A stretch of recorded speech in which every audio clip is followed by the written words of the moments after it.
Hey guys, today I'm totally pumped. Today is a tutorial and it's on product photography. Now before you go, I'm out of here, can't stand product photography. Wait, even if you're not into product photography, you can learn some tips and tricks that will help you in other areas of your photography. Because I'm going to show you a simple, easy way to do this without millions of dollars worth of equipment. Now, for me, honestly, product photography has been the bread and butter of my business for a long, long time, especially when I was in the Toronto area. I was doing quite a bit of work for various other companies. Now, yes, it can get a little repetitious and it can get a bit boring when you're shooting 2,000 nuts, bolts, and screws on white for a company, or you're isolating cases and things like that. But on the whole, product photography, very cool. You can get very creative and it's a lot of fun, and you can apply some really cool tips and tricks to this. So today, what we're going to be doing is, when I was down in Walt Disney World and I went to Star Wars Galaxy's Edge, and no, this is not sponsored by Disney, kind of wish it was, but it's not, I picked up one of their limited edition collector pins, which I think is really cool. It's one of their open editions, and yeah, I collect a few pins when I'm down there, but yeah, this one's on Batuu. It's got a little cityscape on it. But I think we can create a very cool little product shoot based around this as the product. So let's get into this one. I think it's going to be a lot of fun, and I think we can turn this into a pretty cool little product. All right, let's go check it out. All right, this is our little setup area. We've just got a wooden table to work on, and we've done our little setup here. I'm using one of the newer LED light panels on the side, shot through an umbrella, to simulate natural light. So you could be beside a patio door, big bay window, whatever, showing you a cheap way to do it with natural light. I use studio strobes because within my studio I don't have natural light available to me, so I'm studio light bound. I can use the LEDs now, I have them, to do photography as well, but I still prefer my strobes. I wanted to show you just the down and dirty and the raw of it, that you can use natural light to do a lot of your work, so you don't have to spend a lot of money on studio lighting. So my natural light source for this, my little setup. I will be shooting this on the Nikon D800, and I'm using that Tamron 90mm lens. This lens is absolutely perfect for this job.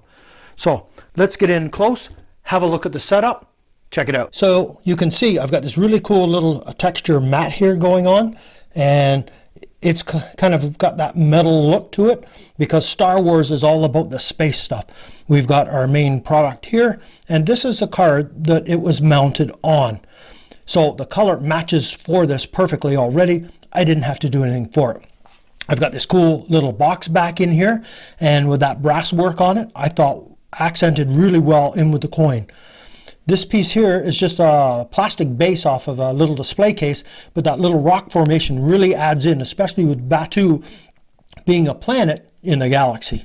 So that's our little setup there. You can see we've got natural light coming in on this side. Now, if we find it's too shadowed on this side, you can simply take a piece of foam core, like I've shown in the past, and bounce some light back in. And you can see the difference that makes by adding in that foam core. Now, if you wanted to darken one side, then you could simply go with a piece of black foam core because black absorbs the light. Or if you want to get really creative, I'm using that CN160 newer LED light with a piece of red gel in front, and check that out. So I can add, and there's the light there, I can add some red into the scene. And you can see how it's hitting on the rock faces, and depending on where I put it, I can adjust how much red comes in where. So that's very cool, and another option for you that you can simply add color into the scene with the natural light. And this is, like I say, that newer CN160 LED light, and like I told you, anything that's got color that's translucent. This came off a Christmas pudding, works beautiful. So that's all there is to it. That's the little setup. You don't want to overcomplicate it. You want to keep things simple, and I think this turned out really well, and I'm really happy with the images.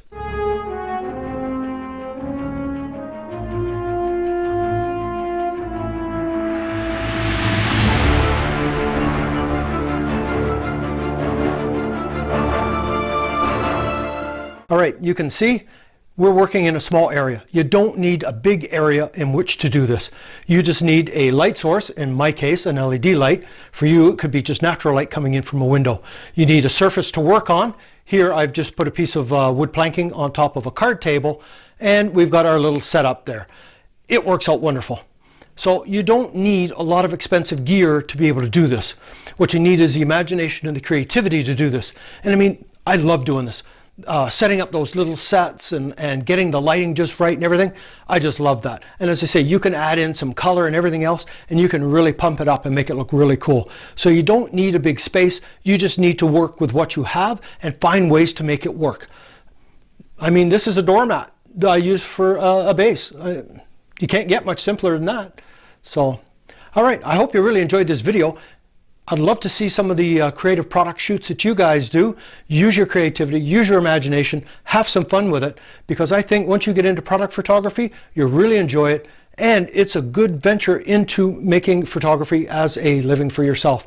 All right, that's all I've got for this tutorial. If you're new to the channel, please subscribe, hit that bell notification so you're aware when I post new videos. So, until the next time.